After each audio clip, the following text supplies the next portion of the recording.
여러분들 사람들은 누구나 somebody가 되기를 원합니다. somebody. 그 누군가, 저 사람이 누군가.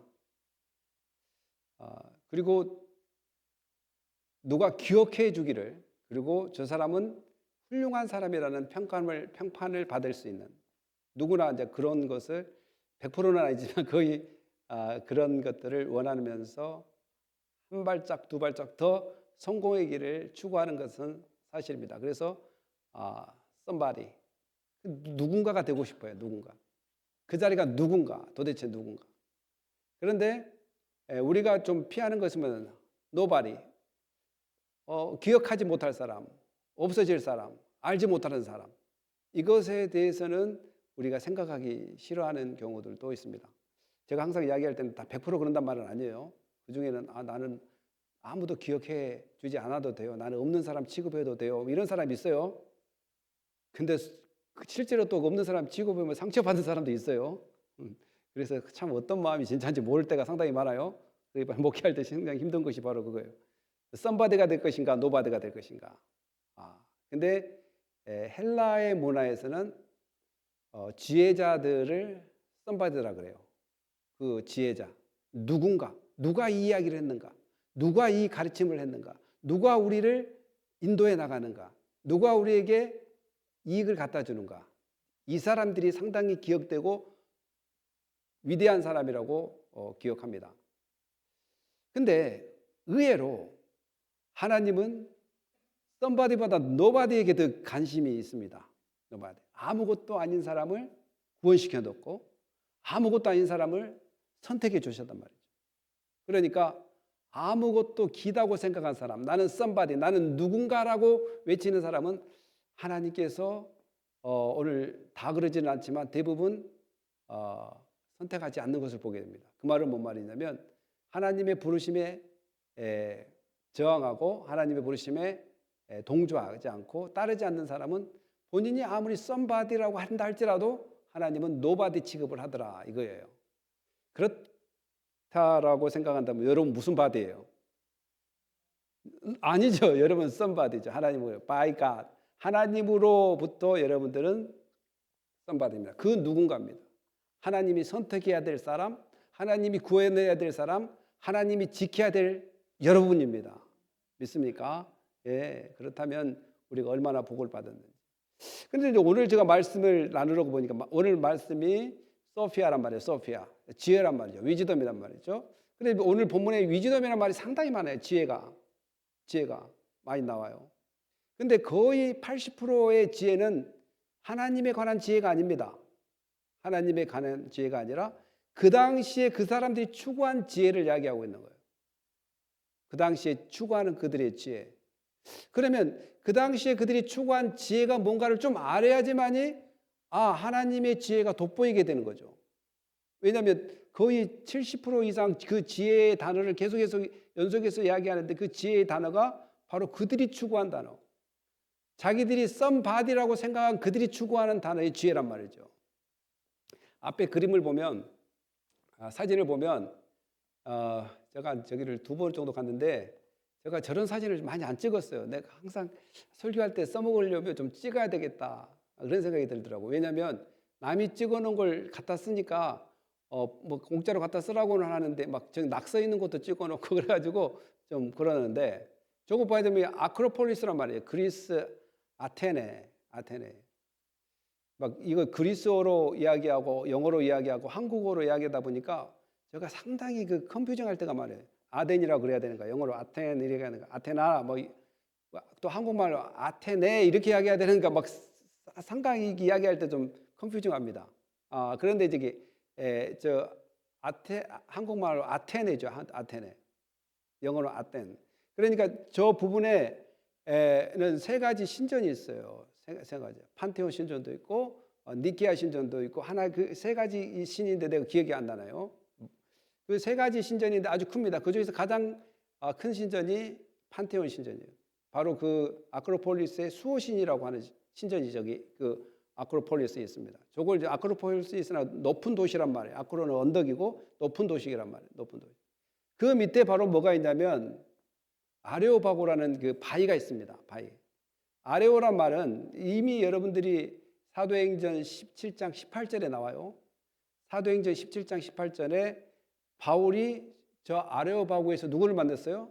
스토아 철학하고 에피쿠리스 철학자를 저기서 만나게 됩니다. 여기서 만나게 돼요. 저 바위. 아레오바고는 아레오라는 것은 전쟁의 신이에요. 파고라는 것은 바위라는 뜻입니다. 그러니까 저 밑에 있는 이 지역을 아레오바고라고 합니다. 아레오.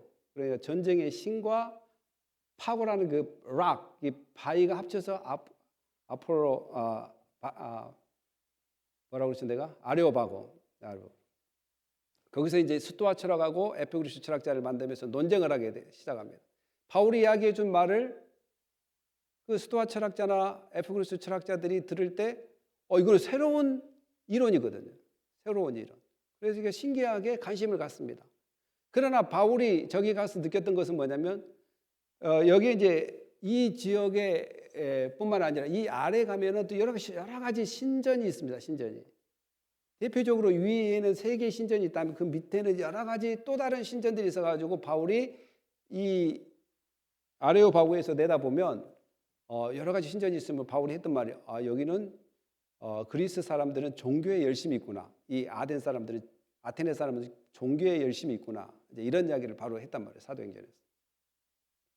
그러면 도대체 그 당시에 고린도 전서가 썼을 때 그 당시에 그 사람들이 어떤 지혜를 이야기했는데 바로 이 지혜가 아무것도 아니라 참된 지혜가 아니라 이렇게 바울이 이야기했으니까 살펴보면 여러분 졸지 마세요. 항상 제가 그 소피스트의 이야기를 이야기하거나 철학 공부를 하면 잠보토입니다. 잠보토. 그러나 제가 길게는 하지 않죠. 짧게 하려고 해요. 플라톤은 그 감각을 넘어 이성으로 영원한 진리, 이데아를 깨달아 영혼의 조화와 정의를 이루는 것이다. 이렇게 이야기하는데 이 이야기를 이야기하면 도대체 그건 무슨 말이야? 이렇게 이야기한단 말이에요. 설명을 하자면 더 꼬입니다. 왜냐하면 플라톤은 결론을 지어주지 않았기 때문에 그래요. 플라톤 철학은 결론이 없어요. 그냥 이데아를 찾아가는데 이데아는 뭐예요? 본질이에요. 본질. 예를 들어서 꽃이 아름답다 라면 그 꽃 자체는 썩어요? 안 썩어요? 썩습니다. 그러니까 영원하지가 않아요. 그러니까 플라톤이 그 썩는 꽃을 보면서 아니다 그러면 썩는 꽃이 아름다운데 썩어버리니까 본질에 뭔가 아름다움이 있다라는 것을 뭘로 찾아요? 이성을 통해서 찾는 거예요. 이성을 통해서. 이성을 통해서 본질을 찾아가는 거예요. 그래서 본질을 찾았어요? 못 찾았어요? 못 찾았어요. 본질을 못 찾았습니다. 그리고 본질을 희미하게 만들어버렸어요. 심지어는 굴 에아를 들어서 케이브. 사람이 굴 속에 들어있는데 밖에서 햇빛이 딱 붙이면 그 햇빛을 통해서 사람의 모양이 벽에 그 굴 벽에 비치는데 마치 인생은 본질을 보지 않고 이 그들의 그 햇빛에 비치는 그 그림자를 보고 살아간다. 이렇게 이야기한단 말이에요. 그래서 이것은 진리가 아니다. 이제 이렇게 이야기하면 그다음부터 잠이 온단 말이에요. 이거 도대체 무슨 말인지. 그런데 결국은 뭐냐면 철학은 우리에게 클리어한 확실한 답을 주지 않고 이성은 이데아를 찾아가는데 이데아는 뭐냐? 본질이다. 본질이 뭐냐라고 아직 답이 안 나오는 거예요. 본질이. 그리고 아리스토텔레스는 중용을 이야기해요. 왼쪽이냐 오른쪽이냐. 그런데 사람은 왼쪽으로도 가면 안 되고 오른쪽으로 가지면 안 되고 뭘 가야 되냐? 중립을 세야 된다는 거예요. 중립. 그리고 중용이라고. 아리스토텔레스가 주장하는 중립이에요. 사람이 화평을 누리고 평안을 누리고 자유를 누리고 기쁨을 누리려면 중용에 서야 된다. 중용. 중용의 덕과 실천적 지혜를 통해 균형 잡힌 삶과 참된 행복을 성취하는 것. 근데 이것도 여러분들이 잘 생각해보면서 사람이 한쪽으로 또 오른쪽으로 서지 않고 중간에 서서 산다는 것이 쉬운 일이냐는 거죠. 그리고 어떤 것이 중간인지 우리가 어떻게 알 수 있겠습니까? 지금 그 당시에 바울이 이 지혜가 틀리다고 이야기하기 위해서 그들이 주장한 것이 뭔가에 대해서 이야기하는 거예요, 지금. 근데 중용. 그래서 중간에 서서 사는 것이 참된 평화다. 이렇게 주장합니다. 여러분 중간에 쓸 수 있는 사람 있어요? 중간에 안 쓰고 싶은 사람 있어요? 어디가 중간인지 아세요, 혹시? 어디만큼이 중간인지 아무도 몰라요. 그러니까 이 철학을 공부하면 공부할수록 뭔가 생각을 던지는데 답이 나오지 않는 거 복잡하다. 그래서 잠만 온단 말이에요. 세 번째 뭐예요? 스토아 철학. 이제 바울이 만났던 그 당시 스토아 철학이 이성과 자연의 질서. 마찬가지로 이성을 로고스고 리즌이란 말이죠. 그러니까 이성은 뭐냐면 본질을 찾아가는 과정입니다. 본질을 찾아가는 과정. 이성을 이용해서. 그래서 자연의 질서에 일치하며 감정의 평정과 내적 자유를 얻는 것이다. 이렇게 자연의 질서에 순응하며 사는 것이다. 이성을 통해서. 그것이 참된 자유다. 뭐 이런 식으로 이야기를 한단 말이에요. 그리고 인생은 뭘 추구해? 자유와 평안을 추구하는데 그 자유와 평안을 추구하는 과정들이 어떤 사람은 중용이다, 어떤 사람은 이성이다, 어떤 사람은 이데아다. 뭐 이런 식으로 계속 철학자들이 이야기를 합니다. 에피쿠로스는 어떻게 주장하냐? 고통을 피하고 절제된 쾌락과 평온 속에서 단순하고 자유로운 행복을 추구하는 것이다. 그러면 고통을 피하고 싶지 않은 사람이 누가 있을까요? 고통을 피하고 싶지 않은 사람 누가? 그럼 고통을 어떻게 왜 우리가 안 피하고 싶어서 안 피하냐 이 말이죠. 절제된 쾌락. 도대체 쾌락 중에서 내가 누릴 수 있는 쾌락을 절제됐다고 어느 정도가 절제된 것인가? 그리고 그 쾌락은 도대체 무엇인가? 우리가 여기 에피쿠로스 아빠가 추구하는 그 쾌락이 무엇인가? 단순하고 자유롭고 심플한 삶을 추구하는 것이 행복이다? 말은 좋지만 이것이 완벽하지는 않습니까? 완벽하지는 않습니다. 그래서 내가 왜 또 로마 철학을 이야기하냐면, 왜냐하면 이탈리아 사람들이 고린도로 이주해왔단 말이죠. 왜냐하면 BC 146년에 고린도가 완전히 무너져 버렸어요.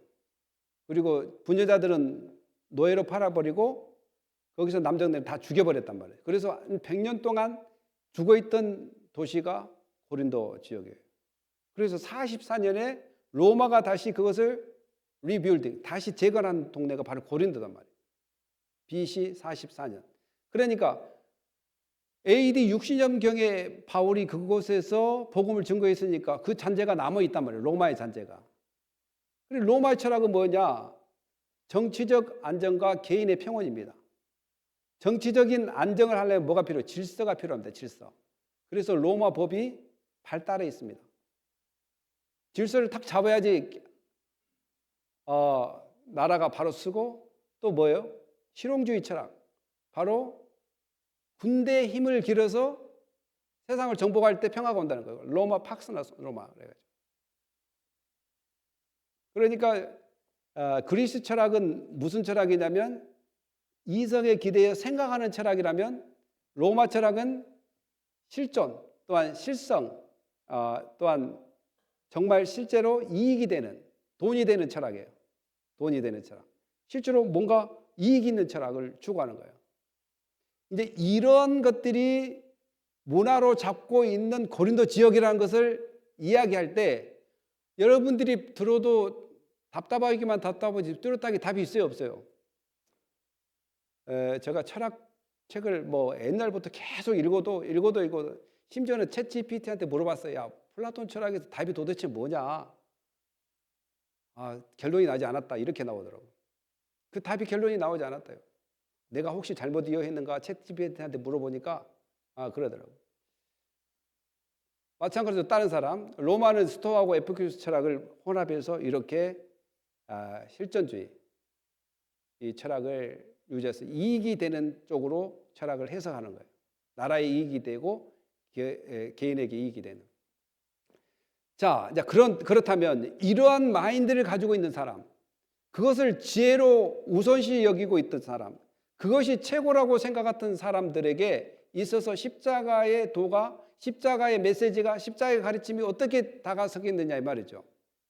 그래서 그 사람들에게 미련한 것이 십자가의 도는, 십자가의 가르침은 미련한 것으로 여겨진다는 거예요. 그래서 그 철학자들, 그렇게 주장하는 사람들은 멸망할 자다, 이제 바울이 이야기하는 겁니다. 멸망하는 자. 미련한 구원받는 사람에게는 하나님의 능력이라고 표현하고, 그러니까 지혜는, 하나님으로부터 온 지혜는 능력이고 세상으로부터 오는 멸망할 그러한 지혜다, 이렇게 이야기하고 바로 십자가를 그렇게 대한다는 거예요. 십자가라는 것은 십자가 자체를 이야기한 것이 아니라 메타포리칼, 의인화시킨 거예요. 십자가가 뭐예요? 바로 예수님을 이야기한 거죠. 예수님을 이야기할 때 십자가 그렇게 이야기한단 말이죠. 십자가에 돌아가신 분 예수님만 돌아가신 것이 아니에요. 항상 이야기하지만. 그러니까 예수 그리스도를 의인화시켜서 이렇게 십자가에 예수님의 메시지라고 이야기한 것이 더 확실합니다. 예수님의 메시지가 그들에게 지혜가 뛰어나다고 하는 사람들의 멸망의 메시지고 구원받은 백성들에게 하나님의 능력이 되는 메시지. 기록된 바 내가 지혜 있는 자들의 지혜를 명하고 총명한 자들의 총명을 폐하리라. 이것은 이사야 29장 14절. 왜냐하면 그들은 자기의 인간의 힘으로 뭔가를 해보려고 하니까 하나님께서 자기 나라를 지키기 위해서 뭐 애굽에도 손을 벌려보고 바벨론으로 손을 벌려보고 여러 나라의 손을 벌려봤지만 실제로 도움이 되지 않고 이스라엘을 지키신 분이 누구예요? 하나님이라는 거예요. 바로 너희들이 지혜를 짜고 총명을 짜서 너희 나라를 어떻게 보호해 보려고 하지만 결국 너희는 지킬 수 없다. 곧 하나님을 찾는 것이 참된 지혜라.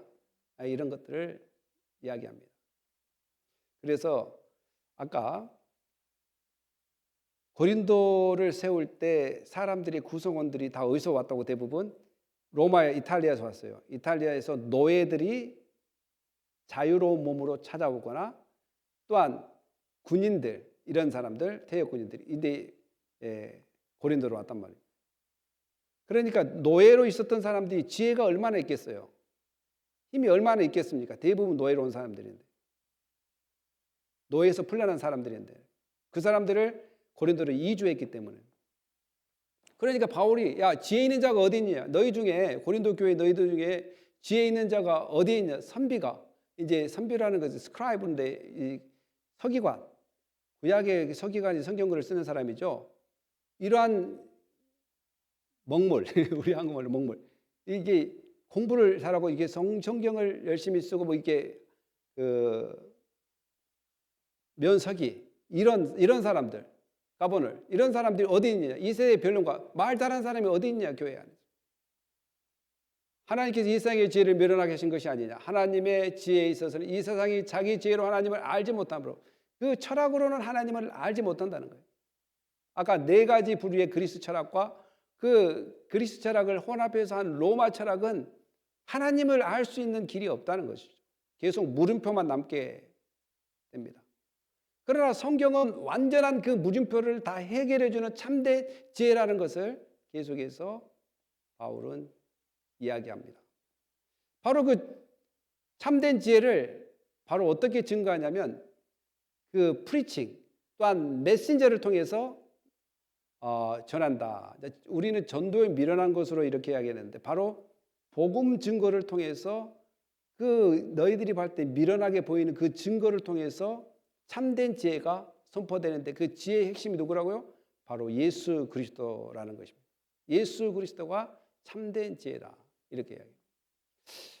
유대인들의 특징은 표적을 구하는 것이 유대인들의 특징입니다. 또 헬라인들은 지혜를 구하는 거. 유대인들의 생활 패턴은 하늘을 바라봐야 살 수 있는 그런 민족이었어요. 왜 그러냐면 이스라엘 백성들이 애굽에서 탈출할 때도 무슨 기적을 맛봤냐면 홍해가 갈라지는 기적을 맛봤습니다. 그리고 광야의 삶도 늘 만나를 내려주는 기적, 구름을 통해서 뜨거운 햇빛을 막아주는 기적, 또한 추위에 불기둥으로 따뜻함을 선사하는 이런 기적, 요단강을 건널 때 요단강이 말라지는 기적, 그리고 여리고성을 정복했는데 큰 군사적 기술이 아닌 것으로 이겼던 그 기적들이 이스라엘 삶 가운데 늘 자리 잡고 있었고 그들의 삶 패턴이 바로 기적 속에 산 사람들입니다. 그래서 그들은 일단 기적을 요구합니다. 이스라엘 백성들. 그런데 그 기적이 예수 그리스도가 된다는 것은 믿지 못합니다. 왜 그러냐면 신명기 21장 23절에 뭐냐면 나무에 달리는 자는 저주받은 사람이라고 나와요. 그러니까 이스라엘 백성들이 예수를 생각할 때는 뭐예요? 저주받은 사람이 어떻게 메시아가 되느냐는 거예요. 그러니까 기적을 보여줘야 한다. 어떤 기적? 로마를 이길 수 있는 기적, 로마로부터 해방될 수 있는 기적. 그래서 예수 그리스도가 십자가 위에서 죽었던 그 사안이 오히려 하나님을 믿는 걸림돌이 되는 거예요. 이스라엘 백성은 그렇게 생각한다는 거예요. 그렇게 생각한다는 것입니다. 그리고 그리스도인들은 아까 이야기해서 계속 지혜를 찾아요. 지혜. 답도 없는 지혜를 계속 찾는단 말이에요. 왜 지혜를 찾느냐면 그들은 지혜는 뭘로 이해된다고? 이성으로 이해돼야 된다는 거예요. 예를 들어서 예수님이 신이라면 왜 로마 군병을 통해서 죽어야 됐을까? 이것이 안 풀리는 겁니다. 왜 로마 군병들을 통해서 예수님이 죽어야 됐나? 이것이 안 풀려요. 이성에서는 받아들일 수 없는 거예요. 지혜를 구하는 거예요. 그 사람들은 이데아를 뭘로 찾는가? 이성으로 계속 찾아가기 때문에 그래요.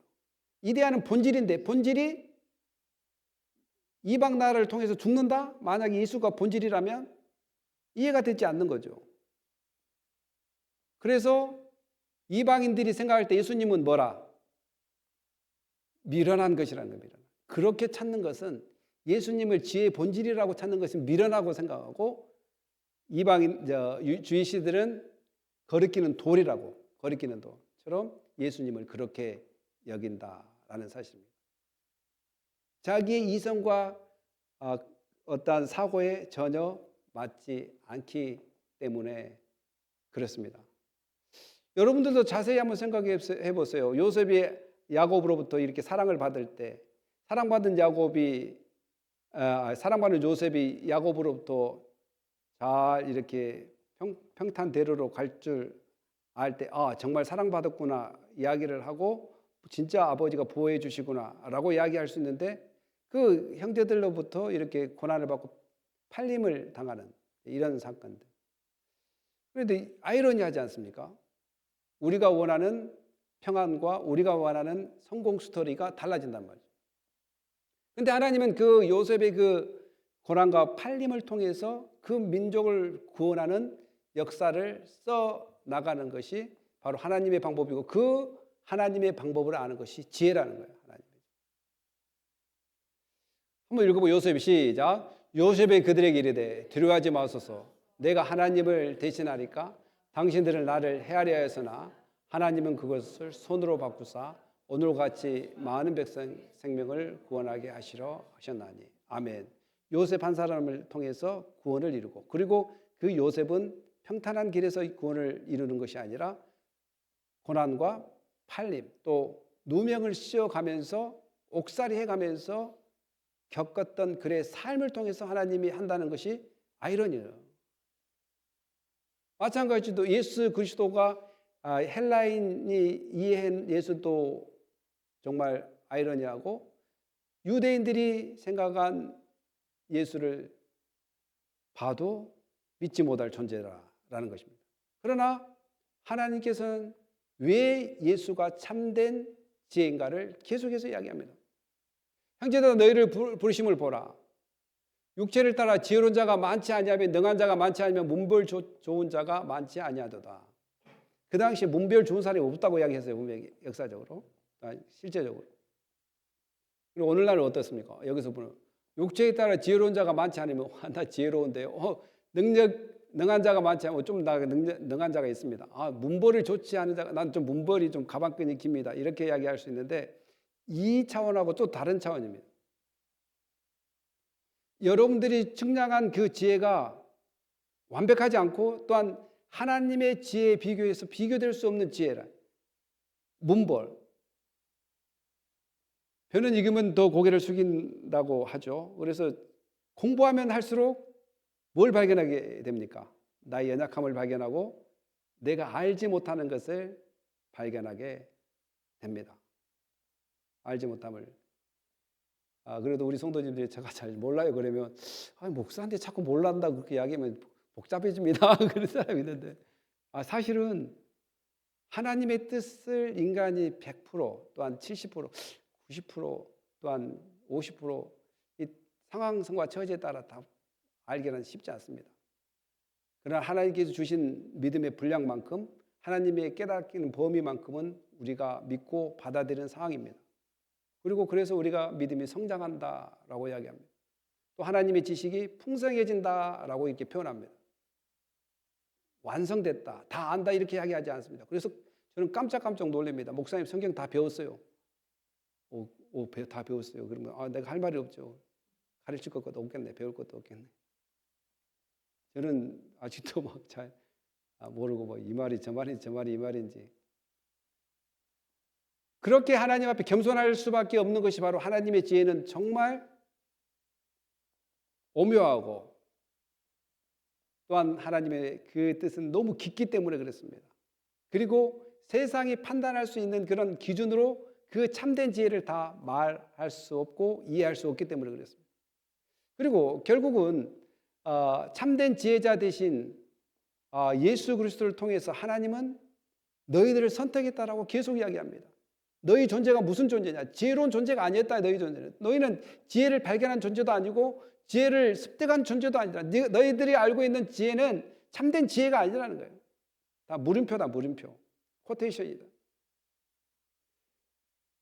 하나님께서 세상에 미련한 것을 택하사 또한 세상에 약한 것들을 택하사 세상에 천한 것들을 택하사 그리고 우리가 보니까 미련하고 약하고 천한 존재라는 것을 깨달을 때 내가 겸손해질 수 있고 내가 은혜 받았다는 것을 더욱더 풍성히 여길 것입니다.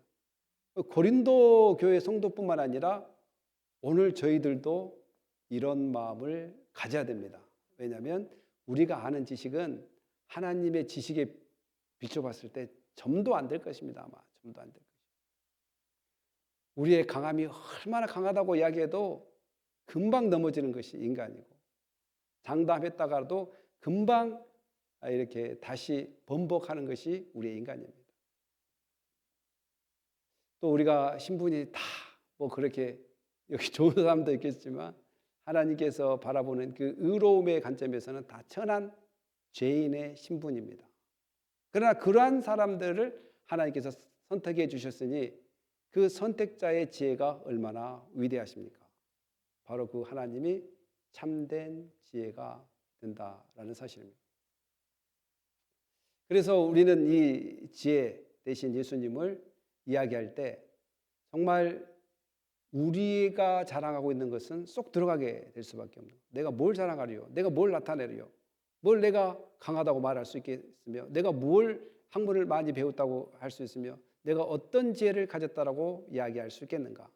지금 그때 그 당시 사람들이 지금 지혜를 하다마디 가졌다고 이야기하니까 똑똑하다고 이야기하니까 이야기하는 거예요. 지금 그 당시에.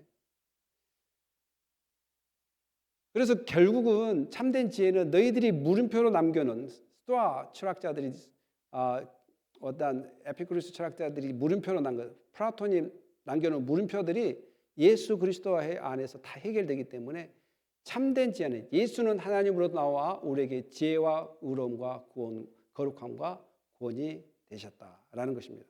그러니까 예수님의 지혜는 학문을 채우는 지혜뿐만 아니라 도덕을 채우는 지혜뿐만 아니라 거룩한 삶을 추구하고 영적인 삶을 추구하고 이 제약된 세상에서 회복되고 또한 이 제약된 세상에서 구원을 이루는 참된 지식이라는 것을 우리는 알아야 될 줄 믿습니다. 왜냐하면 철학자들이 추구하는 지식은 인간의 행복, 인간의 본질, 인간의 거룩함보다는 인간 삶에 있어서 어떻게 피스를 마음의 평화와 위로를 얻어가면서 살아가느냐 이것을 주장하기 때문에 그렇습니다. 제가 철학을 전공하지 않아서 철학에 대해서 잘 모릅니다. 그러나 내가 아는 범위 내에서는 그렇습니다. 철학은 우리에게 답을 주지 않고 질문을 던진다는 사실. 그런데 그 질문은 바로 성경에서 답을 제공하고 있다라는 사실을. 그렇다면 얼마나 예수 그리스도께서 우리에게 참된 지혜가 되는지. 그래서 제발 인간의 모든 연약한 것을 자랑 삼아 지혜라고 이야기하지 말고 참된 지혜 대신 예수님을 자랑하라. 이렇게 이야기합니다. 여러분 어떻습니까? 첫 마디가 예수님이 나옵니까? 어떻습니까? 여러분들 누구를 만날 때 우리 애가 얼마나 뭘 잘하는지 막 이런 것도 이제 자랑해야 되겠지만 내가 뭘 얼마나 잘하는지 자랑해야 되겠지만 우리가 진정으로 예수 그리스도를 삶 속에서 자랑하고 있는지. 그러니까 예레미야 9장 23, 24절도 한번 이렇게 이야기하지 않습니까? 한번 읽어볼까요? 시작. 지혜로운 자는 그의 지혜를, 용사는 그의 용명을, 부자는 그의 부함을 자랑하지 말라. 자랑하는 자는 이것으로 자랑할지니 곧 명철하여 나는 아는 것과 나 여호와 사랑과 정의와 공의를 땅에 행하는 자인 줄 깨달은 것이다. 나는 이 일을 기뻐하노라. 여호와의 말씀이니라. 아멘. 왜냐하면 이 말은 에레미야 선지자가 눈물의 선지자잖아요. 눈물을 흘리면서 유대 백성들에게 야 너희들 나라 망한다. 너희 70년 동안 포로로 잡혀가야 돼. 하나님 앞에 잘못했다고 해. 그러니까 이스라엘 백성들 뭐야? 아니야. 어떻게 하나님이 우리를 포로로 잡혀가게 하겠어? 우리 하나님은 거룩한 하나님이고 우리를 선맨 삼아주셨는데 그 하나님이 어떻게 우리를 포로로 잡혀가게 하겠어? 너 말이 틀렸어. 그래서 이스라엘이 하는 것이 뭐냐면 하나님 아니시죠? 그리고 이 지혜를 짠 것이 뭐냐면 자꾸 주변 나라를 의지하는 거예요. 지략을 짜는 거예요. 그리고 군사 동맹을 맺는 거예요. 다른 나라. 그리고 자기의 재무들을 가지고 이방 나라를 이길 수 있다라는 생각을 계속한다. 아니다. 그것이 아니다. 너희들이 여호와를 알아야 된다. 여호와가 너희들이 짠 지혜보다 너희들이 가지고 있는 군인의 그 용맹스러움보다 너희들이 그 가지고 있는 물질보다 더 위대한 지혜를 가지고 있고 주님의 뜻, 하나님의 뜻을 알아야 된다. 이것이 그들에게 있어서 필요한 것. 이것이 참된 지혜의 길이다. 여호와는 사랑과 정의와 공의로우신 하나님이시기 때문에 너희의 죄를 분명히 심판해야 돼. 왜냐하면 공의로우시기 때문에 그렇습니다. 그래서 결국은 그들의 지혜를 의지하지 않고 하나님으로 나와 회개하고 잡아가고 그분을 의지하는 것이 참된 지혜의 길이라는 것을 이야기합니다. 사랑하는 성도 여러분, 오늘 이 말씀을 우리가 듣고 깨달아야 될 것은 정말 우리가 예수님을 지혜의 그 초점에서 생각하고 있는지, 우리의 참된 지혜가 예수님이라는 것을 믿고 있다면 그 예수님의 그 모든 가르침을 우리의 삶 속에서 믿고 행해야 될 줄 믿습니다. 해로울지라도 이것이 잘 맞지 않은 것 같고 이것이 어떻게 보면 틀린 것 같은데 그 예수님의 가르침과 인도하심은 우리의 영혼을 살려내고 우리를 거룩한 길로 인도해 나가고 우리 영화의 삶을 살 수 있게 하는 참된 지혜라는 것을 깨닫고 어떠한 세상의 지혜보다 예수님의 말씀을 더 선호하고 또한 그 예수님을 믿고 따르는 은혜가 우리 가운데 넘쳐나기를 예수님의 이름으로 축복합니다. 기도하겠습니다. 할렐루야. 하나님 감사합니다. 오늘 저희들이 예수님이 우리의 참된 지혜라는 것을 배웠습니다. 지혜의 근본 되신 하나님 또한 그 하나님 되신 예수 그리스도가 우리의 참된 지혜라는 것을 깨달았습니다. 스토아 철학이나 에피쿠리스 철학이나 플라톤, 아리스토텔레스, 로마 철학들은 실용주의, 자기의 이익을 위해서, 자기의 안일한 일시적인 평화를 위해서 철학을 추구하고 또한 어떠한 이성을 통해서 뭔가 깨달아 보려고 했지만 그들의 지혜와 철학은 하나님을 알지 못합니다. 하나님이 선택해 줄 때, 하나님께서 그들을 불러주실 때 깨닫게 되는 놀라운 지혜라는 것을 깨닫고 우리의 참된 지혜는 예수로부터 나온다는 것을 확실하고 예수를 통해서 지혜가 풍성한 삶을 살게 하여 주시옵소서. 감사하며 예수님의 이름으로 기도합니다. 아멘.